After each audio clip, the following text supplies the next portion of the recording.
शौर्य, वीरता, आध्यात्मिक, जिसकी धरती का नाम पूरे विश्व में है, उस राजस्थान की धरती से अलग अलग विधानसभा से चुनकर आए सभी माननीय विधायकों का मैं अभिनंदन करता हूं, स्वागत करता हूं। आपको बहुत विश्वास से, भरोसे से जनता ने चुनकर भेजा है और इस जिम्मेदारी के साथ भेजा है कि आप जनप्रतिनिधि के नाते अपने संवैधानिक दायित्वों को निभाएंगे, लोकतंत्र की राज्य की विधायी संस्था में बैठकर लोगों की अपेक्षाएं, आकांक्षाएं, उनको भरोसे को पूरा करेंगे। मुझे आशा है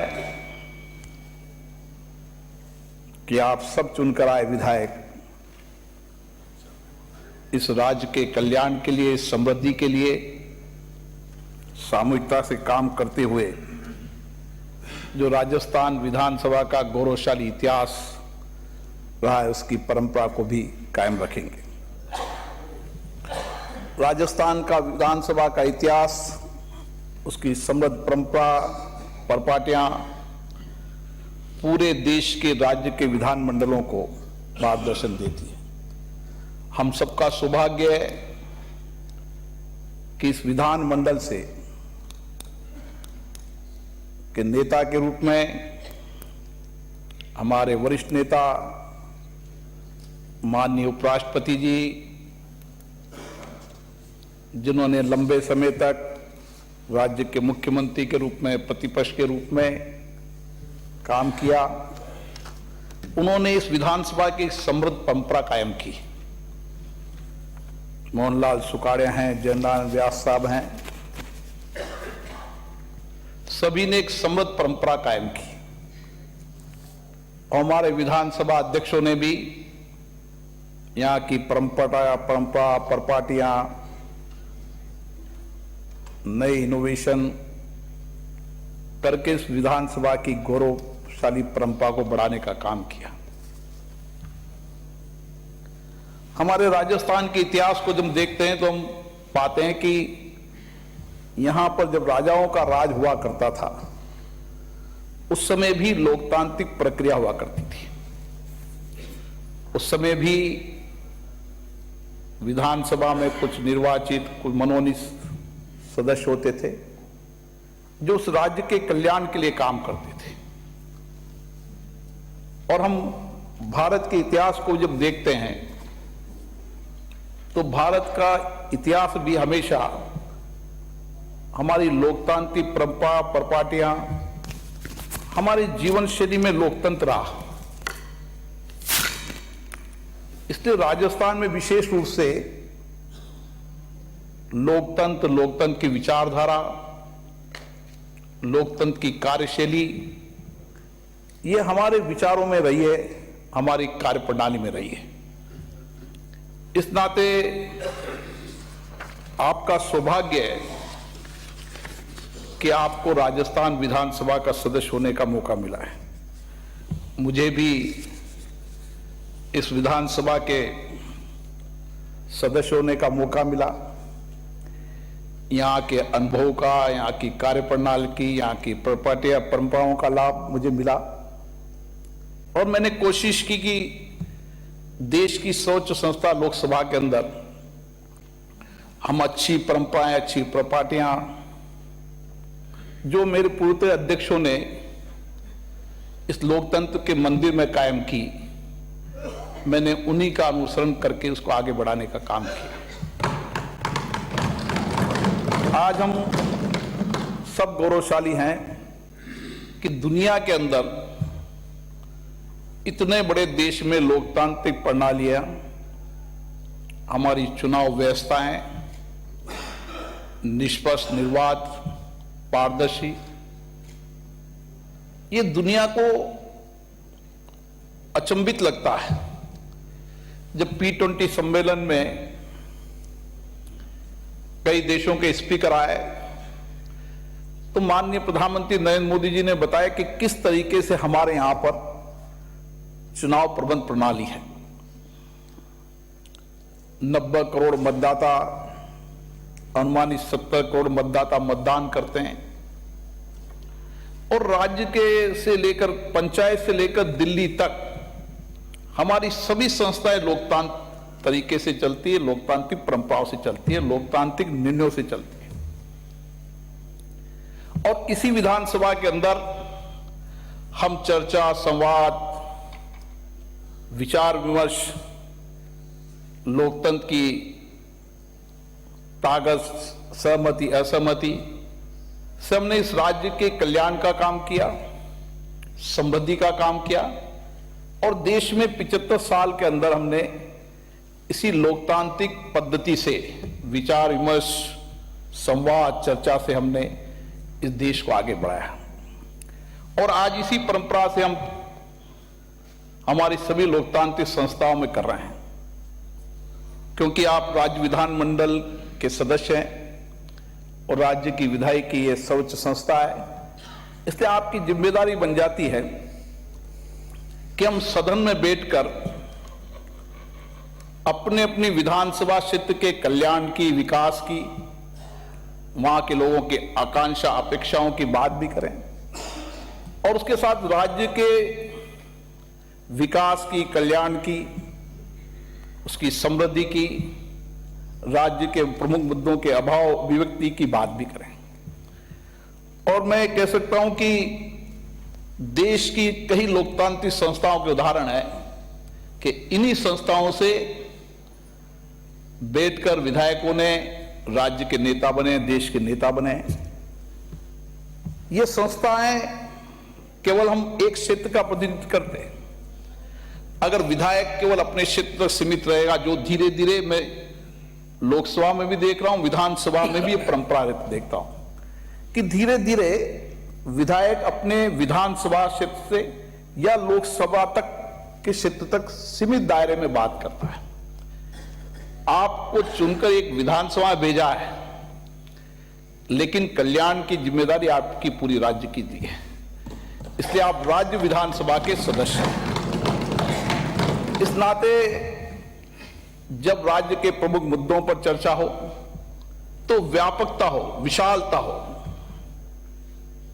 हम पूरे मुद्दे पर राज्य का कल्याण कैसे हो सकता है, सत्ता हो चाहे विपक्ष हो, सहमति असहमति हमारी हो सकती है, लेकिन प्रतिपक्ष भी अगर मुद्दा उठाता है और हमें लगता है कि ये इससे कल्याण हो रहा है, सकारात्मक दिशा है, तो सरकार को भी सकारात्मक, हर कानून को, अगर कानून कोई नया कानून बन रहा है ठीक है, लेकिन हर कानून कभी ना कभी बना होगा। भारत की सरकार ने पहली बार देश में आजादी के बाद नए कानून परिवर्तन करने का काम किया। ऐसे यहां पर कोई कानून 1860 का होगा, 65 का होगा, 1904 का होगा, 1922 का होगा। जब वो कानून में कुछ नया परिवर्तन, संशोधन लाए, तो जब कानून बना था, जब से लेकर अभी तक उस पर होने वाली डिबेट, चर्चा को अगर हम देखें, पढ़े, तो हम जब कानून पर डिबेट करेंगे, चर्चा करेंगे, तो मेरा दावा है आप एक विधानसभा में राज्य के नेता बनेंगे, लोग आपको सुनेंगे। इसी विधानसभा के अंदर माननीय भैरू सिंह जी ले लें, मोहनलाल सुखाड़े जी ले लें, लोग बैठते थे 10-10, 12-12 घंटे लगातार सिटिंग करते थे।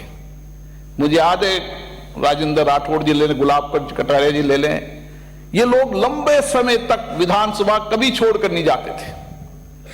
आजकल मैं विधानसभा में जब देखता हूं तो 15, 20, 25 लोग रहते हैं।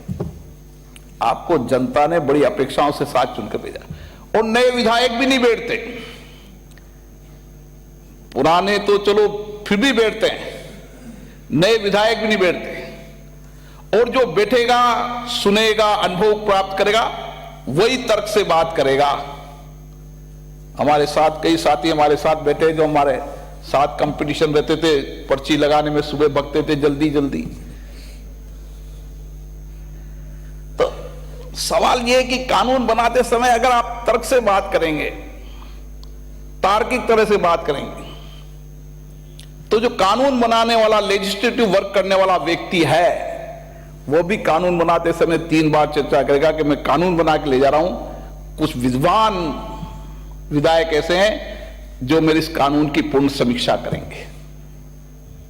तो मुझे आशा है हर सरकार कानून कल्याणकारी राज्य के लिए लाती है, कोई भी सरकार हो, किसी भी दल की सरकार हो, लेकिन कानून बनना, कानून के साथ रूल्स बनना, उसका एग्जीक्यूशन होना, कई बार न जनता को पता, न विधायकों को पता कौन सा कानून बन गया, क्यों कानून बन गया, उसका इंपैक्ट क्या होगा, प्रभाव क्या होगा, और बहुत लंबा प्रभाव पड़ता है उसका।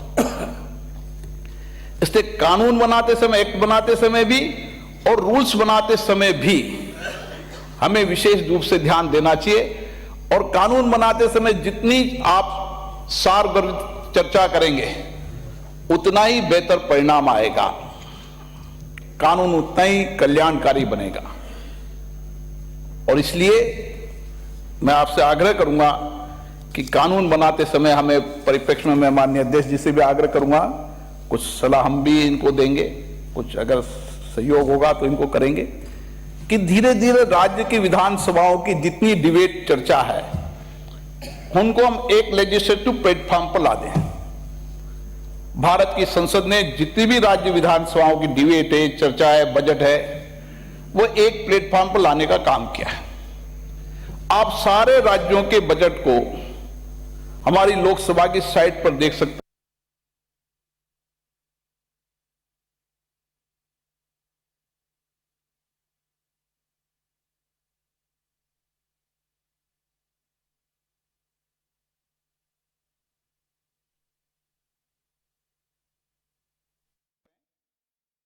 आप जब कभी बजट पर चर्चा करेंगे तो किस किस प्रदेश ने कौन कौन सा बजट किसके लिए रखा है, कितना खर्चा हुआ है, तो हम इसी तरीके से जितनी चर्चाएं हुई है अभी तक, जिन विषयों पर चर्चा हुई है, आप विषय डालें, सब्जेक्ट डालें, आज तक 1952 उसके पहले भी अगर यहां पे रिकॉर्ड हो तो उस तक की चर्चा आएगी, तो आपको पढ़ने में सुविधा होगी। उन मुद्दों पर भी, अकाल के मुद्दों पर भी कब कब क्या प्रमुख मुद्दों पर चर्चा होगी, तो मुझे लगता है कि एक बेहतर तरीके से हम चर्चा कर पाएंगे। इसी तरीके से बजट पर विभागों के डिमांड पर चर्चा, बजट के समय भी बजट पर पहले के बजट का अनुभव, पहले के बजट के अनुमान, आज के अनुमान, वास्तविक अनुमान, आंकड़े। हमारे राव राजेंद्र सिंह जी भी विधानसभा में नहीं है, लेकिन जब बोलते थे हम सुनते थे कि कितनी तैयारी के साथ आते हैं, तो लोग उनको सुनते थे, समझते थे। तो बजट पर डिबेट करते समय केवल मेरे क्षेत्र में ये स्कूल बनना चाहिए, कॉलेज बनना चाहिए, विधानसभाओं का जो स्तर है ना वो इतना रहने लग गया, केवल अपने इलाके की बात करना, कि बजट प्रदेश का है, आप प्रदेश के सदस्य हैं, आपको जब बजट पर चर्चा हो तो आज तक जो बजट लाए उनके क्या अनुमान हुए, उन बजटों का क्या क्या इंपैक्ट हुआ, क्या क्या उसका कल्याण हुआ, और जिनके लिए बजट लाए थे उस बजट का उस अंतिम व्यक्ति के आर्थिक सामाजिक जीवन में क्या प्रभाव पड़ा।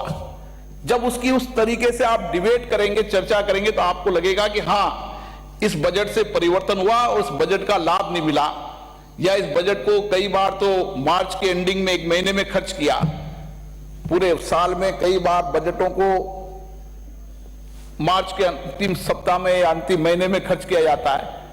इस परंपरा को परिवर्तन करने का लाभ मिलेगा जब बजट पर, उस विभाग की अनुदान मांगों पर आप व्यापक चर्चा करेंगे। मेरे पूर्ववर्ती माननीय सदस्यों ने बहुत गंभीरता से सब मुद्दों पर आपसे चर्चा कर ली है। मेरा तो आपसे आग्रह है कि हमें अब नई टेक्नोलॉजी की ओर भी जाना चाहिए। हमें कोशिश करना चाहिए कि 100% क्वेश्चन ऑनलाइन लगे, पेपरलेस विधानसभाएं हो। आपके आने वाले समय में ये विधानसभा डिजिटल बने, ताकि यहां पर बैठकर ही अच्छा विद्वान माननीय विधायक सब चीजों को पढ़ के बोल सके। और और टेक्नोलॉजी का जितना अपन उपयोग करेंगे उतनी बेहतर चर्चा संवाद कर पाएंगे, चाहे प्रश्नकाल हो, चाहे स्थगन हो, चाहे प्रमुख मुद्दों पर चर्चा हो, चाहे बजट हो। इन सारी चीजों का पहले तो हम विधानसभा के अंदर पेपर कटिंग ही मिलती थी यहां पर। मुझे आशा है कि नए विधानसभा के अध्यक्ष सबको डिजिटल कर देंगे, घर बैठे वह सब चीजों की मांग करेंगे। आपको जिस विषय पर बोलना है, जिस सब्जेक्ट पर बोलना है, आपने बटन दबाया, उस सब्जेक्ट पर आपको आज तक की डिबेट, चर्चा, उसके संबंधित सारे विषय मिल जाएंगे, तो और बेहतर चर्चा कर पाएंगे। क्योंकि इस विधानसभा का बहुत गौरवशाली इतिहास रहा है। हमें सौभाग्य मिला है कि आप इस विधानसभा के सदस्य हो। यहाँ की गौरवशाली परंपरा, प्रपाटियां, यहाँ की डिबेट, चर्चाएं, यहाँ के वाद विवाद के अंदर कृष्णवान भी चलते थे।